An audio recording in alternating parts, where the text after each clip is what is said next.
ଧନରେ ପଛେ ଦରିଦ୍ର ହେଇଯାଅ, ହେଲେ କଥାରେ ସମ୍ପର୍କରେ ଦରିଦ୍ର ହେବା ଭୁଲ। ଆପଣଙ୍କ ପାଖରେ ପଇସା ନାହିଁ, ଅର୍ଥ ନାହିଁ, ସେଥିରେ କିଛି ଯାଏସ ନାହିଁ ଆଜ୍ଞା।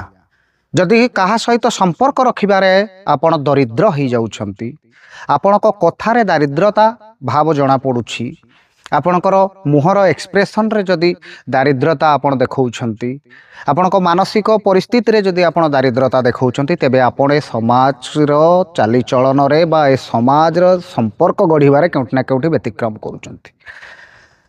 ସବୁ ସମ୍ପର୍କ ବା ସବୁ ଖୁସି କେବେ ଟଙ୍କାରୁ ମିଳେ ନାହିଁ। ଆଉ କିଛି ଖୁସି ମଧ୍ୟ ହୃଦୟରୁ ମିଳେ, ଆଉ କିଛି ଖୁସି ମଧ୍ୟ ସମ୍ପର୍କରୁ ମିଳେ, କିଛି ଖୁସି କଥାରୁ ମିଳେ, କିଛି ଖୁସି ମାନସିକ ସୁନ୍ଦର ଚିନ୍ତାଧାରାରୁ ମିଳେ। ସେଇଥିପାଇଁ ଟଙ୍କାରେ ପଛେ ଗରିବ ହେଇଯାଅ ନା କାହିଁକି, କିନ୍ତୁ ସମ୍ପର୍କରେ, କଥାରେ, ଚିନ୍ତାଧାରାରେ କେବେ ବି ଦରିଦ୍ର ହେବା କଥା ଉଚିତ ନୁହେଁ। ଏଇ ତ ଜୀବନର କଥା।